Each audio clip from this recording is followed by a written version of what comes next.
अस्सलाम वालेकुम, मैं हूं रेहान तारिक और आप देख रहे हैं दस्तक। इमरान खान के लॉन्ग मार्च के इख्तिताम और खैबर पख्तूनख्वा असम्बली तहलील करने के ऐलान के बाद मुल्क के सियासी मंजरनामे पर बयानबाजी और पार्लिमानी सियासत में होने वाली हलचल में इजाफा दिखाई दे रहा है। एक बार फिर जोड़ तोड़ मेल मुलाकातों का सिलसिला शुरू हो चुका है। एक तरफ पीटीआई दो सूबों में अपनी हुकूमत तहलील करने या ना करने पर गौर कर रही है, तो दूसरी जानिब वफाक में हुक्मरान इत्तेहाद सियासी बहरान पर काबू पाने और मुल्क में कबल अज़ वक्त इंतखाबात की कोशिशों को नाकाम बनाने की कोशिशें भी कर रहा है। तहरीक इंसाफ इस बड़े सियासी फैसले पर कशमकश का शिकार दिखाई देती है, क्योंकि मुशावरतों के तवील सिलसिलों, चौधरी परवेज लाई और मुनिस लाई से मेल मुलाकातों के बावजूद असम्बलियां तहलील करने का हतमी फैसला नहीं हो सका है। ना मुस्तकबिल करीब में ऐसा होता हुआ दिखाई दे रहा है। लग यही रहा है कि दोनों सूबाई हुकूमतें खत्म करना पीटीआई के लिए आसान फैसला नहीं है, क्योंकि इससे कबल अज़ वक्त इंतखाबात की राह हमवार होती दिखाई नहीं दे रही है और पीटीआई की सूबाई क़यादत भी इक़्तिदार छोड़ने को तैयार नहीं लगती। और इसका तासुर चेयरमैन तहरीक इंसाफ के गुज़श्ता रोज़ के बयान से भी मिलता है, जिसमें उनका कहना था कि मैं असम्बलियां तहलील करने पर तैयार हूं, लेकिन हमारे बाज़ लोग असम्बलियां तहलील होने से घबराए हुए हैं, लेकिन इसे हमारी मकबूलियत कम नहीं होगी। दूसरी जानिब चेयरमैन तहरीक इंसाफ इमरान खान के लिए असम्बलियां तहलील करने में सबसे बड़ी रुकावट खुद उनकी ख्वाहिश और डील पर बनाए गए वज़ीर आला पंजाब चौधरी परवेज लाई है, जो किसी भी सूरत बजट से पहले असम्बलियां तहलील करने के हक में नहीं है, जिसकी मिसाल आज सूबाई काबीना को तौसीह से मिलती है। आज पंजाब काबीना में तौसीह करते हुए ख्याल अहमद कास्त्रो ने सूबाई वजीर की हैसियत से हल्फ उठा लिया है, लेकिन इमरान खान की बकौल वो इस फैसले से भी लाइल्म थे। ये इसे इमरान खान का भोलापन कहें या कुछ और, लेकिन बकौल इमरान खान एक सीनियर रहनुमा के एतराज़ पर उन्होंने ख्याल कास्त्रो के वजीर बनने पर लाइल्मी का इजहार करते हुए कहा कि मुझे इल्म नहीं था कि वजीर बन रहे हैं, मैं तो समझता था किसी महकमे की सरबराही देना है। अगरचे चौधरी परवेज लाई ने वाज़ेह तौर पर एक वीडियो मैसेज में ये कह दिया कि जब इमरान खान कहेंगे तो वो आधे मिनट में पंजाब असम्बली डिसॉल्व कर देंगे। वज़ीर आला पंजाब के इस ऐलान के बरक्स ज़मीनी हक़ाइक़ मुख्तलिफ दिखाई देते हैं, क्योंकि हुकूमत पंजाब ने सूबे भर में तहरीक इंसाफ के MPS के हलकों में 27 अरब रुपए की नई स्कीमें मंजूर कर ली हैं। सिर्फ लाहौर शहर में 2 अरब रुपए की 100 नई स्कीमों की मंजूरी दी गई है, जबकि पूरे सूबे पंजाब में 1300 से ज़ायद स्कीमें अरकान असम्बली के हलकों के लिए मंजूर हुई हैं, जिससे तासुर मिल रहा है कि चौधरी परवेज लाई लंबी इनिंग्स खेलने के मूड में। तहरीक इंसाफ की जानिब से भी असम्बलियां तहलील करने के पुरजोर ऐलान के बाद अब तक इस ऐलान को मौखरी किया जा रहा है और मुशावरतों का लंबा सिलसिला जारी रखा हुआ है, जिसकी वजह बज़ाहिर हुकूमत के साथ होने वाले बैकडोर राब्ते करार दिए जा रहे हैं। क्योंकि आज ही वज़ीर ख़जाना इसहाक डार ने सदर ममलिकत आरिफ अलवी से एक और मुलाकात की है, जिसमें दोनों रहनुमाओं के दरमियान सूबाई असम्बलियां तहलील करने और इस्तीफ़ा देने के मामले पर भी गुफ्तगू की गई है। ज़राए के मुताबिक इसहाक डार और सदर आरिफ अलवी के दरमियान अगले आम इंतखाबात पर भी बातचीत हुई है, जबकि इससे पहले तहरीक इंसाफ के रहनुमा फवाद चौधरी हुकूमत के साथ गैर रस्मी राब्तों का एतराफ़ भी कर चुके हैं। फवाद चौधरी का हुकूमत के साथ राब्तों पहना था, उसकी एक झलक आपके सामने रखता है। इनफॉर्मल राब्ते जो हैं वो हो रहे हैं, समझाने की कोशिश हमने की है, स्पेशली इसहाक डार साहब को जो नून लीग की तरफ से जिनका ज्यादा है, प्रेसिडेंट को हमने कहा मसला ये है कि ये हुकूमत इर्रेलिवेंट होती जा रही है बड़ी तेजी से, को इलेक्शंस के अलावा मुल्क में और स्टेबिलिटी कोई निज़ाम नहीं दे सकती। दूसरी जानिब असम्बलियों को तहलील होने से बचाने के लिए इत्तेहादी हुकूमत ने टास्क एक बार फिर साबिक सदर आसिफ अली जरदारी को सौंपा हुआ है, जो इस मिशन को पूरा करने के लिए जोड़ तोड़ में मसरूफ है। और इसी सिलसिले में 2 रोज़ कबल आसिफ अली जरदारी ने चौधरी शुजात हुसैन से उनकी रिहाइशगाह पर मुलाकात की और ज़राए के मुताबिक दौरान मुलाकात साबिक सदर ने तजवीज़ दी कि वज़ीर आला पंजाब परवेज लाई असम्बली ना तोड़े, मुशावरत से नया सेटअप बनाया जा सकता है। और ज़राए का बताना है कि मुलाकात के दौरान आसिफ अली जरदारी ने चौधरी शुजात को यकीन दिलाया कि नए सेटअप में हमजा शहबाज वज़ीर आला नहीं होंगे। ज़राए का यह भी कहना है कि मुलाकात में चौधरी शुजात ने आसिफ अली जरदारी को परवेज लाई से बात करने की यकीन दहानी कराई है, जिसके चौधरी शुजात हुसैन ने कल एक निजी टीवी के प्रोग्राम में गुफ्तगू इस तासुर का इजहार भी किया। ये स्टेटमेंट भी दिया कि परवेज लाई से ताल्लुकात ठीक हैं, रास्ते जुदा हुए ही नहीं थे। अब एक जानिब असम्बलियों की तहलील करने के बयान, दूसरी तरफ बैकडोर राब्ते इस बात की तस्दीक करते हैं कि इमरान खान घबराए हुए हैं। लातादाद मुतालबात मंजूर ना होने के बाद उनका यह मुतालबा भी मंजूर होते हुए दिखाई नहीं दे रहा। और चौधरी शुजात हुसैन साहब का स्टेटमेंट खासतौर पर दिस पॉइंट इन टाइम इसलिए भी इंपॉर्टेंट है कि इन स्टेटमेंट्स का एक सिलसिला है और तवातुर के साथ इस तरह के बयान आ रहे हैं। वो कह रहे हैं कि चौधरी परवेज लाई को इमरान खान पर होने वाले हमले में फौजी अफसर को नामजद करने से उन्होंने ही रोका था। इसका मतलब यह है कि चौधरी परवेज लाई से जो ताल्लुकात हैं अब भी चौधरी शुजात हुसैन के बरकरार है। अगर बरकरार है तो चौधरी शुजात अब परवेज लाई को क्या मैसेज दे रहे हैं, क्या डायरेक्शंस दे रहे हैं और क्या चौधरी परवेज लाई चौधरी शुजात हुसैन की एडवाइजरी पर अमल करने के लिए तैयार दिखाई देते हैं? क्योंकि अगर ऐसा होता है तो फिर उस वक्त भी चौधरी शुजात साहब ने यह कहा था कि चौधरी परवेज इलाही पीडीएम के वजीर आला मंजूर है, इमरान खान के वजीर आला मंजूर नहीं है। तो आज तो ये पोजीशन है कि अगर खुद चौधरी परवेज इलाही अपने लोगों को लेकर काफ लीग का हिस्सा जिसके सदर इलेक्शन कमीशन पाकिस्तान के फैसले के मुताबिक चौधरी शुजात उसमें शामिल हो जाते हैं, पीडीएम के वजीर आला बनाने से मुतालिक भी राना सनाउल्लाह पहले कह चुके हैं कि अगर हमें यह भी करना पड़ता है तो इससे भी गुरेज नहीं करेंगे। तो फिर इमरान खान के लिए तो हालात ठीक दिखाई नहीं देते हैं। इसी पर बात करेंगे इस वक्त पाकिस्तान तहरीक इंसाफ के सीनियर रहनुमा रियाज फतियाना साहब ने हमें ज्वाइन किया है। अस्सलाम वालेकुम फतियाना साहब, बहुत बहुत शुक्रिया आपके वक्त के लिए। फतियाना साहब, सबसे पहले तो बड़ा सादा सा सवाल है, एक तरफ असेंबलीज डिसॉल्व करने का अटल फैसला है, दूसरी तरफ पंजाब कैबिनेट को आप तौसीह दे रहे हैं, आज एक और वजीर ने हल्फ उठा लिया है, क्या ये दोगली पॉलिसी नहीं है? देखिए, इसमें दोगली पॉलिसी नहीं है। हो सकता है किसी महकमे का काम रुका हुआ हो और जब तक हुकूमत डिसॉल्व नहीं होती, ऑब्वियसली मिनिस्टर कॉम्पिटेंट अथॉरिटी होता है, बहुत सारी समरीज को पास करना, फॉरवर्ड करना, आगे भिजवाना। तो इसलिए स्टॉप गैप अरेंजमेंट के तौर पे किसी वजीर से ओथ लिया गया होगा, वरना पॉलिसी वही है। फारिग होगी तो पूरी काबीना और पूरी असेंबली फारिग होगी। सर, ये स्टॉप गैप अरेंजमेंट के तहत हल्फ आपकी जाती राय है गालिबन, क्योंकि इमरान खान साहब ये कह रहे हैं कि ख्याल कास्त्रो ने हल्फ ले लिया, उन्हें इल्म भी नहीं है कि एक और वजीर की जो है वो एडिशन हो गई है कैबिनेट के अंदर पंजाब की। ज़ाहिर इमरान खान साहब बहुत बिजी हैं और ऑलरेडी पंजाब के मामला के लिए देखने की और कमेटी काम कर रही है, तो हो सकता है उन्होंने नाम उनको बताया हो। खान साहब काफी बिजी हैं, मीटिंग्स कर रहे हैं। Sir, chief executive of the province Chaudhry Parvez Elahi sahab खुद गवर्नर हाउस में मौजूद थे, तो चौधरी परवेज इलाही की इसका मतलब लाइन लेंथ फर्क है इमरान खान साहब से? नहीं, देखे ना, ऑब्वियसली इमरान खान का लेवल तो अपनी जगह पे है, साबिक वज़ीर आज़म और पार्टी के सरबराह हैं, और अलायंस में भी 181 अरकान सूबाई असम्बली उनकी जमात से लोग रखते हैं। तो मेरे ख्याल इसमें कोई तशवीश की बात नहीं है, और पॉसिबिलिटी है कि निजी सतह पे उन्होंने एतमाद में लिया हो। जो हमारी पंजाब की एग्जीक्यूटिव और हमारी जो टीम है जो पंजाब के सिस्टम को चला रही है, हर इशू पे इमरान खान साहब मुदाखलत नहीं करते और ना हर चीज पूछते हैं, ना इतना उनको पता है। सर देखिए ना, आपने कहा इमरान खान साहब का अपना स्टेचर है, ठीक है, पाकिस्तान तहरीक इंसाफ की अक्सरियत है, काफ लीग 7 सीटों के साथ वजारत आला पर है, लेकिन जो चीफ एग्जीक्यूटिव है वो तो चौधरी परवेज इलाही साहब है, उन्होंने असेंबलीज डिसॉल्व करनी है, वो इमरान खान साहब से डायरेक्शन नहीं ले रहे? देखे ना, जिसकी जरूरत महसूस नहीं होती, अब किसी को तो उठाना है, किसी को नहीं उठाना। तो इसलिए मैंने अर्ज किया कि पंजाब की एक हमारी अपनी मैनेजमेंट कमेटी है, इसमें 5-7 लोग हैं और वो वक्तन फवक्तन मिलते रहते हैं। बहुत सारे इश्यूज हैं, पोस्टिंग, ट्रांसफर, डेवलपमेंट, आपके ये पॉलिटिकल इश्यूज। तो वो इस लेवल का मसला नहीं था कि सूबाई वजीर का हलफ होना है तो वो भी इमरान खान साहब की इजाज़त मांगी जाती है। तो मेरा ख्याल है खान साहब ने बहुत सी चीज़ें खुद इंटरवॉल्व की, वो डेमोक्रेटिक सोच रखते हैं और बहुत सी चीज़ों में मुदाखलत नहीं करते। लेकिन फतियाना साहब, मामला पहले जैसा नहीं है ना, आम हालात नहीं है, बड़ा सेंसिटिव मामला है। अब तो असेंबलीज की रेजोल्यूशन जो है वो ज़ेर बहस है। इमरान खान साहब ने ये स्टेटमेंट दिया कि उनके कुछ लोग घबराए हुए हैं असेंबलियों की तहलील को लेकर। क्या वाकई इमरान खान साहब से मुलाकात में, खासतौर पर आज भी एक आला सतही वफ्द की मुलाकात हुई है इमरान खान साहब से, तो क्या लोग रिजर्वेशंस का इजहार कर रहे हैं कि असेंबलीज डिसॉल्व नहीं करनी चाहिए, हमारे फायदे में नहीं है? जी, जितने कुछ अजला की मीटिंग्स हो रही हैं, खान साहब, इमरान खान साहब जिला वाइज पंजाब की 37 ज़िले हैं, या अब तक 37 से भी ज़्यादा हो गए हैं, तो 40 के करीब हो गए। तो एक ज़िले की मीटिंग करते हैं, उसमें अरकान सूबाई और कौमी असम्बली होते हैं और रीजनल बॉडी के अहदेदारान भी होते हैं, जो सदर सेक्रेटरी और रीजन के चीफ विप। तो उसमें डिस्कशन, ओपन डिस्कशन होती है, सब की राय लेते हैं, क्योंकि खान साहब की खूबी अपनी मर्जी ठोंसते नहीं हैं, सबको इतमाद में लेते हैं और डेमोक्रेटिक वे से पार्टी को चलाते हैं। इसलिए जब सारी कंसल्टेशन मुकम्मल हो जाएगी तो फिर वो अपनी फैसला करेंगे। फतियाना साहब, पार्टी की अक्सरियत की राय क्या है? अक्सरियत की राय वही है जो इमरान खान की है, जो सभी ने कह दिया है। जो भी मीटिंग हुई है, किसी एक ने भी दूसरी राय का इज़हार नहीं किया। सब ने कहा है कि आप हमारे कायद हैं और जमात के सरबराह हैं, जब जिस वक्त चाहें आप असेंबली डिसॉल्व कर दें, हम इस्तीफा कहेंगे, इस्तीफा दे देंगे। असेंबली डिसॉल्व करनी हो तो हम आपके साथ खड़े हैं। किसी एक ने भी उनकी बात से इख्तिलाफ नहीं किया। लेकिन रियाज फतियाना साहब, ये पैरेलल कुछ जो मुलाकातें हो रही हैं, खासतौर पे आज भी इसहाक डार साहब की सदर ममलिकत से मुलाकात हुई है, इन मुलाकातों का एजेंडा क्या है? देखिए, सदर ममलिकत तो पाकिस्तान की रियासत के सरबराह है और शहबाज शरीफ साहब जो है वो हुकूमत के सरबराह हैं।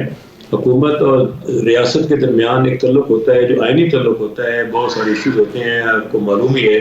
और सदर ममलकत बैक वक्त ना सिर्फ रियासत बल्कि इसके साथ साथ नहीं लेकिन फतियाना साहब, मुज़ाकरात का मैंडेट भी तो आरिफ अलवी साहब को दिया हुआ ना इमरान खान साहब ने, तो क्या मुज़ाकरात हो रहे हैं हुकूमत के साथ बैकडोर?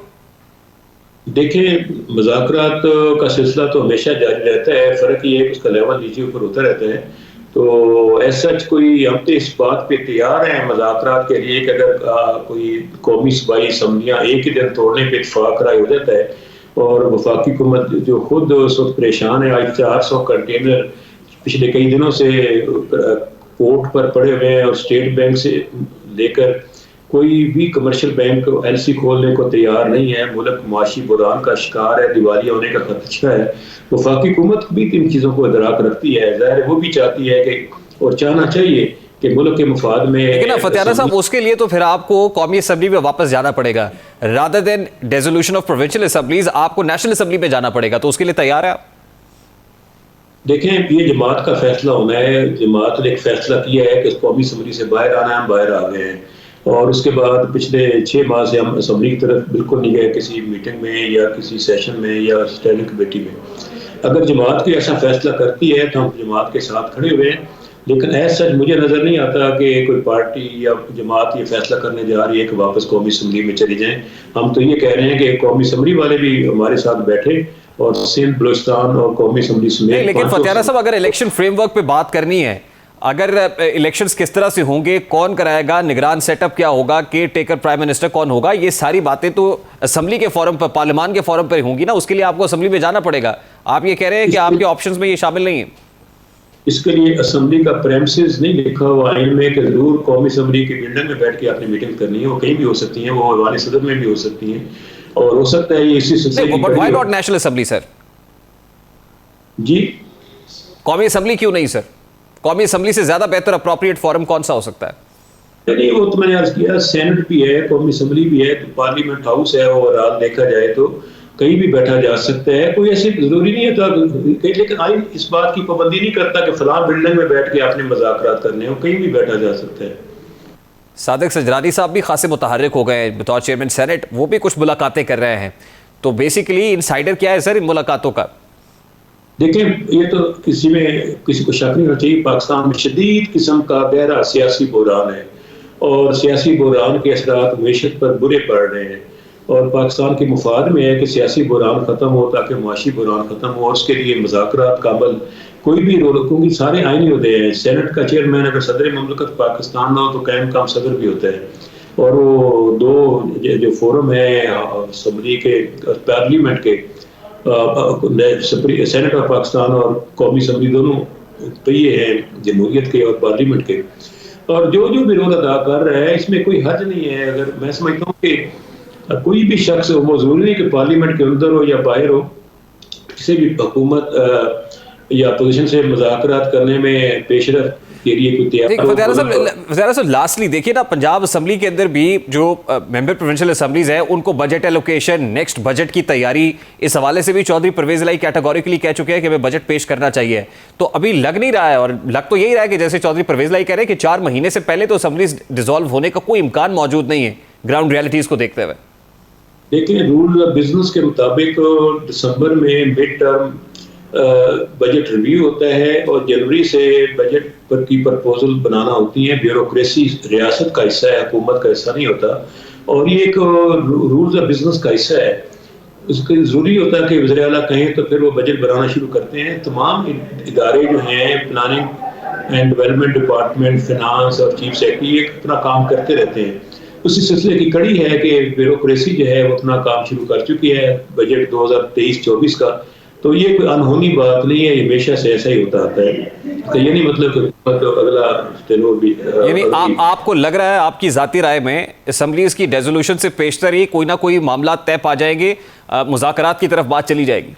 मेरा ख्याल यही है कि यही हल है। कौमी मफाद में इदारों का भी फर्ज बनता है, एस्टैब्लिशमेंट हो, सिविल ब्यूरोक्रेसी हो, पार्लियामेंट हो, सियासी जमातें हो, हुकूमत हो, अपोजिशन हो। इस मौके पे सबको सबसे पहले पाकिस्तान है और इसके लिए अगर इस बुरान से खात्मे के लिए मुज़ाकरात का अमल शुरू या तेज होता है, इसमें कोई कबात नहीं। पाकिस्तान तहरीक इंसाफ के रहनुमा हमारे साथ मौजूद थे। अभी एक ब्रेक लेंगे और ब्रेक के बाद जब वापस आएंगे तो ऑनलाइन कर्ज के नाम पर लोगों को लूटने वाले खासे सरगर्म हैं। ये लोग कौन है और किस तरह काम करते हैं, इस ब्रेक के बाद आपको बताएंगे हमारे साथ।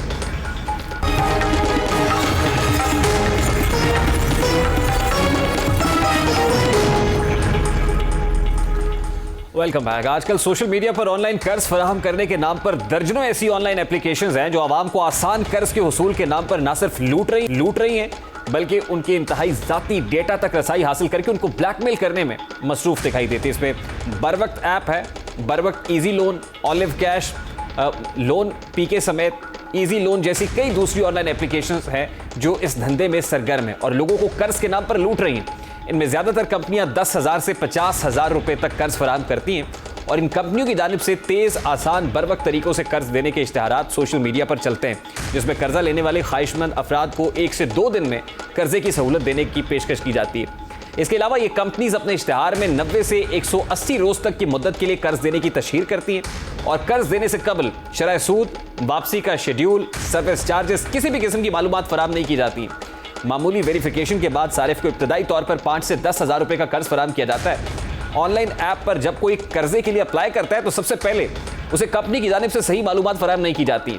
ऐप में कर्जे की मालियत और इसकी वापसी की जो तफसीलात दी गई होती हैं वो सिर्फ धोखा होता है। चाहे छोटा कर्जा हो या बड़ी मालियत का हो, कंपनी 7 दिन में इसकी अदायगी का तकाजा शुरू कर देती है, जबकि ऐप में ये 90 रोज लिखा होता है। जब कोई कर्ज अप्लाई करता है तो वो समझता है कि उसे 90 दिन तक में कर्जा देना होगा, जबकि कर्जा मिलने के बाद उसे पता चलता है कि ये 7 दिन के बाद अदा करना है। उस पर कुछ सर्विस चार्जेस आयद कर दिए जाते हैं। ऐसे में अगर कर्ज लेने वाला हेल्पलाइन पर कॉल करे तो वो हर वक्त मसरूफ मिलती है और कस्टमर्स को कोई रिस्पॉन्स नहीं दिया जाता है।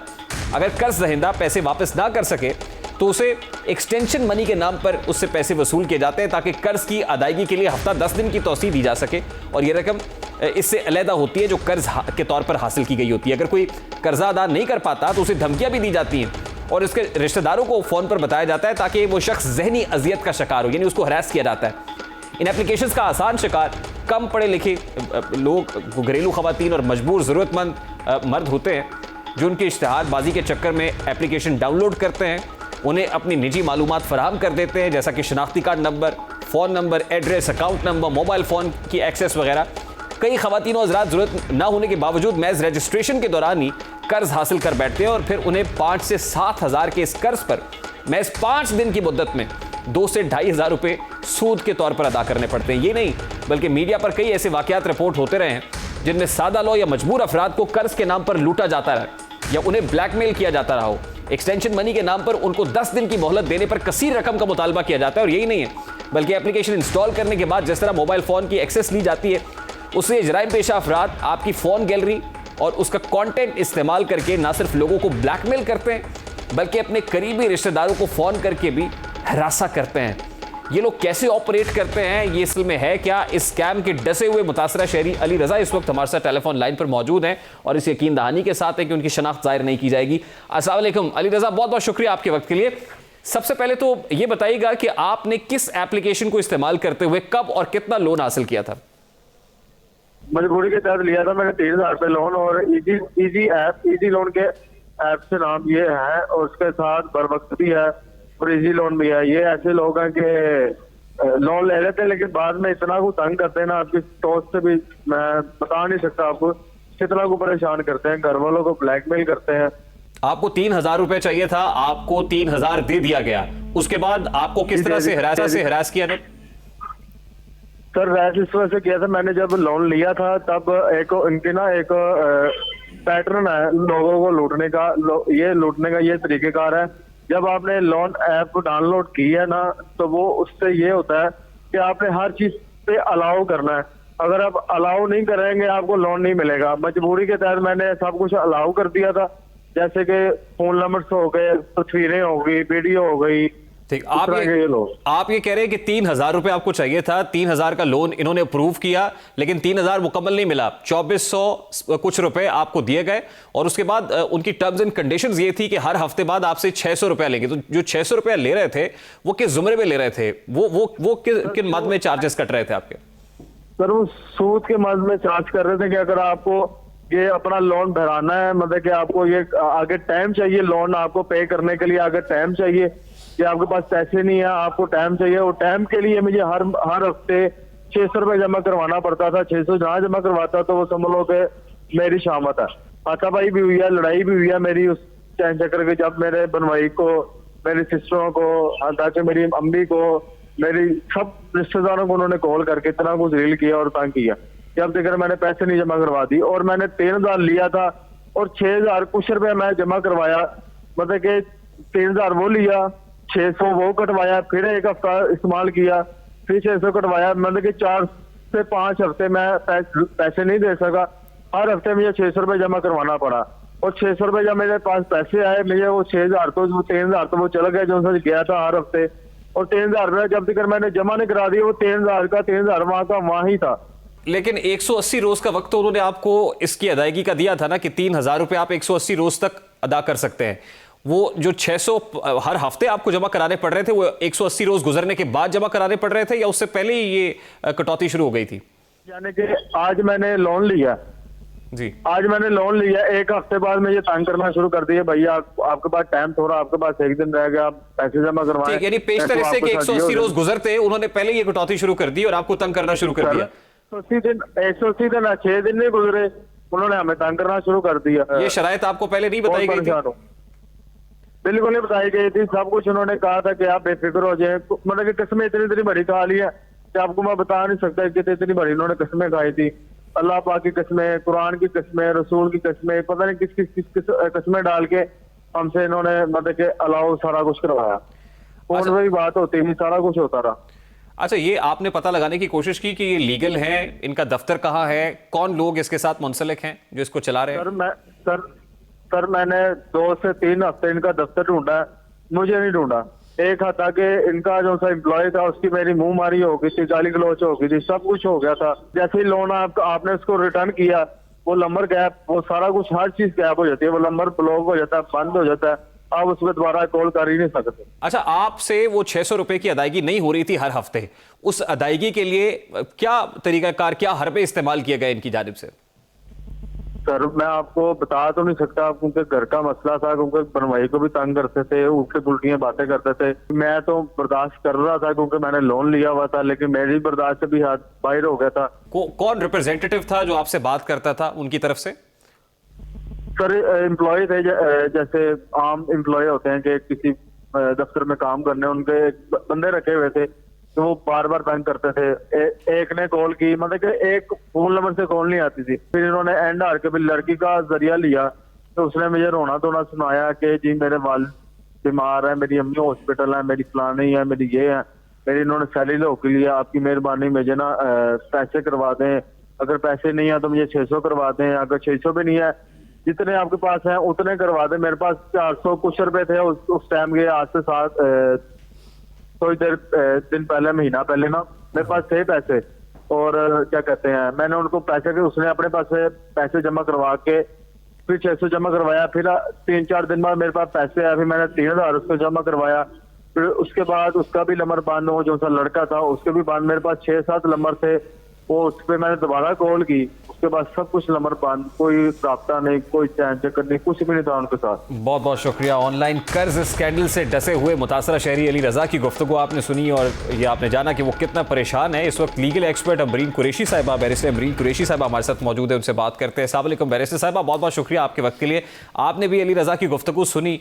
मेरा सबसे पहले बड़ा सादा सा सवाल है, ये जो ऑनलाइन एप्लीकेशंस काम कर रही हैं और फौरी तौर पर इंस्टेंट लोन देने का वादा करती हैं, कैसे पता लगाया जा सकता है कि ये लीगल हैं या इलीगली ऑपरेट करती हैं?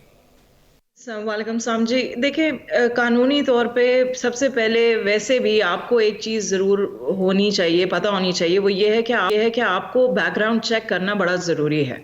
अगर आप बैकग्राउंड चेक नहीं करते और आप ब्लाइंडली फॉलो कर रहे हैं, तब आपकी प्रॉब्लम अराइज होती है। कानून भी आपकी एक हद तक मदद करेगा। अगर आपने चेक नहीं किया और फॉर इंस्टेंस आपके पास कोई डिटेल्स नहीं है, या आपको ये नहीं पता उसका नाम किधर है, कहाँ पे वो रह रहा है या रह रही है, तो फिर जो है बहुत मुश्किल हो जाती है जब जरा होती है या एविडेंस स्टेज पे अदालत में इस किसी भी चीज़ को या किसी भी ऑफेंस को प्रूव करना।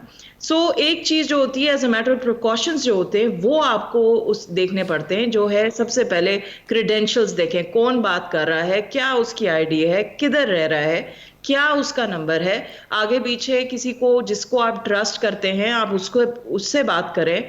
उसकी बैकग्राउंड चेक के अलावा आप कि कहीं पे वो काम कर रहा है, वो सारी चीजें जब आप कर लेते हैं फिर आप उसकी लीगैलिटी, अगर ट्रांजैक्शन कर रहे हैं, फॉर इंस्टेंस अगर आप लोन ले रहे हैं क्या वो लीगल तरीके से ले रहे हैं, क्या वो आपको प्रेशराइज कर रहा है फौरन।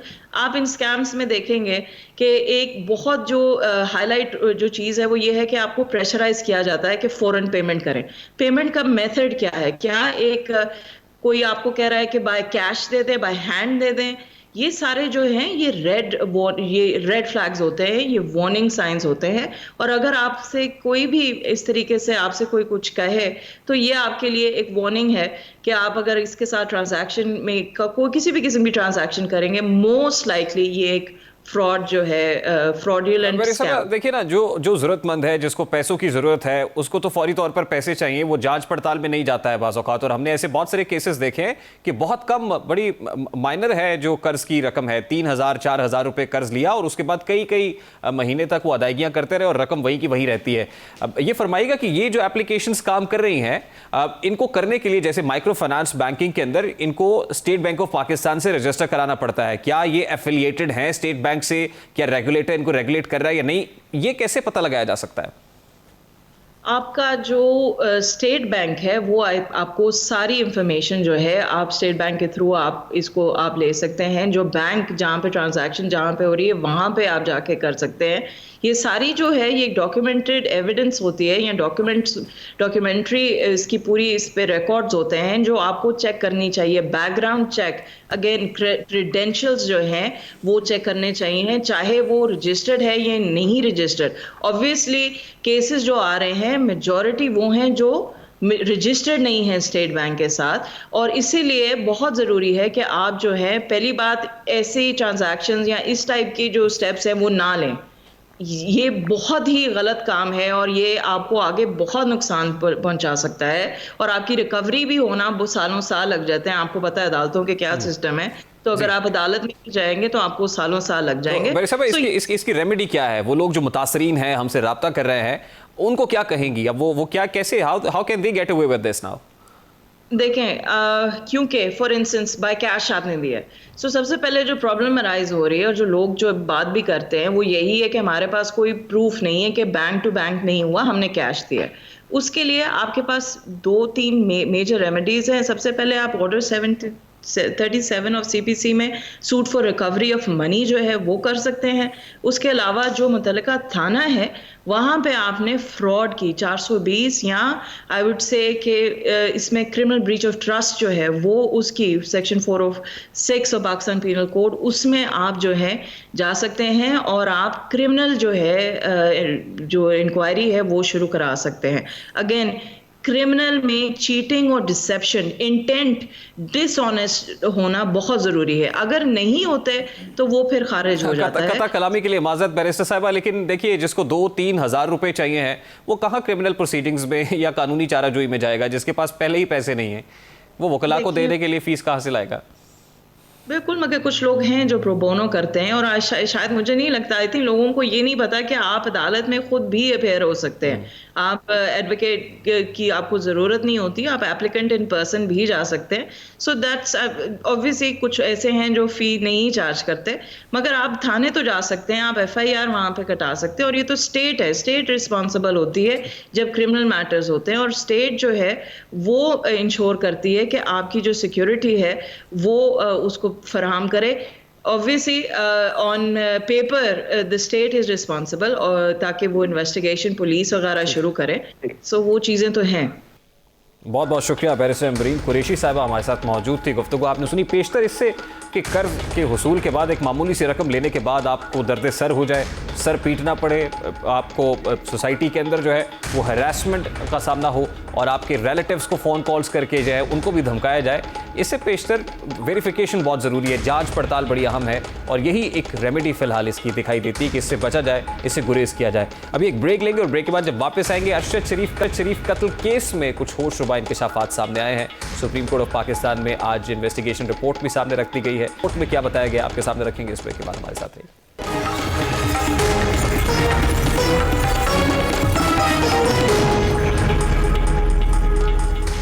Welcome back. कल अदालत के हुक्म के बाद सुप्रीम कोर्ट में न सिर्फ हुकूमत की जानिब से बनाई गई तहकीकाती टीम की इन्वेस्टिगेशन रिपोर्ट पेश कर दी गई है जो पब्लिक भी हो गई है, बल्कि पुलिस की मुद्दईयत में कत्ल में मुबैना तौर पर शामिल 3 किरदारों के खिलाफ थाना रमना में FIR भी दर्ज कर ली गई है। FIR में जिन 3 अफराद को शामिल किया गया है उनमें खुर्रम, वकार अहमद और तारिक अहमद और तारिक वसी शामिल है। सुप्रीम कोर्ट में वजारत दाखिला की जानिब से जो रिपोर्ट जमा कराई गई है उसकी तफसीलात इंतहाई दिलखराश है। इस तफसीली रिपोर्ट में यह अखज़ किया गया है कि अरशद शरीफ का कत्ल मुकम्मल सोची समझी प्लानिंग के तहत किया गया, जिसके लिए बाकायदा मनसूबाबंदी की गई। रिपोर्ट के मुताबिक केस में कई गैर मुल्की शख्सियात का किरदार अहमियत का हामिल है। अरशद शरीफ के केनिया में मेज़बान खुर्रम और वकार का किरदार इस मामले में अहम और मजीद तहकीक तलब है, क्योंकि वकार अहमद कमेटी के सवालात का तसल्ली बख्श जवाब ना दे सके। गाड़ी चलाने वाले खुर्रम के बयानात तजादात से भरपूर हैं। दोनों अफराद मतलूबा मालूमात देने से कासिर रहे, हिचकिचाते भी रहे। इन्वेस्टिगेशन रिपोर्ट ने मीडिया की इन खबरों की भी तस्दीक की है जिनमें कहा गया था कि अरशद शरीफ को पहले पाकिस्तान और बाद में दुबई छोड़ने पर मजबूर किया गया। रिपोर्ट के मुताबिक अरशद शरीफ की पाकिस्तान छोड़ने की वजूहात मुख्तलिफ इस्लाम में मुकदमात थे, जबकि उन्होंने UAE हुक्काम के वहाँ पर दबाव पर दुबई छोड़ा। अरशद शरीफ को 20 जून 2022 को UAE वीज़े का इजरा हुआ, जो कि 18 अगस्त 2022 तक के लिए था। जब अरशद शरीफ केनिया गए तो उनके वीज़े में 20 रोज़ बाकी थे। उन्होंने नए वीज़े के लिए 12 अक्टूबर 2022 को दोबारा रुजू किया, ताहम उनकी दरख्वास्त को रद्द किया गया।